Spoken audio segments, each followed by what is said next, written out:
Pentsatzen dut urrengo galderekin ere gauza bera gertatuko dela. Pila bat etortzen zaizkit burura, baina bat esateko adibidez, PJ Harveyren azkeneko biran eraman zuen talde hori. Jeff Buckleyren Grace.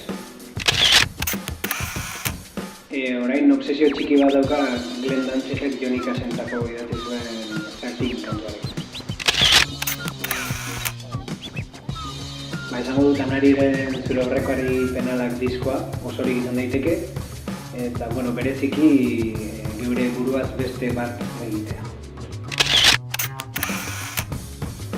Omenaldi txiki bat, honekin Chris Cornell. Pentsatzen du gaur egun jende askori gertatuko zaiola, azkartasunagatik eta momentuan entzuteko musika berria eta streaming bidez, internet ez eta bar, baina gero kolekzionatzeko eta viniloa edo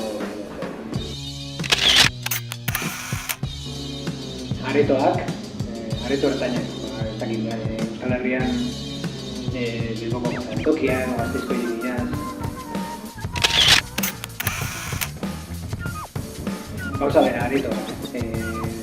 Adibidez, Madrilgo Joi Eslava oso areto polita da. Esango dut Hamburgora joan ginen, Ryan Adams ikustera, bertako Dogs aretoan eta oso konteko da. Zalantza dut biren artean, ez dakit izan zen Oasisen What's the Story Morning Glory edo Berri Txarraken lehenengo diskoa. Erositako azkena, izan dute bolada Dylaniano bat eta erosi ditut viniloan Dylanen lehenengo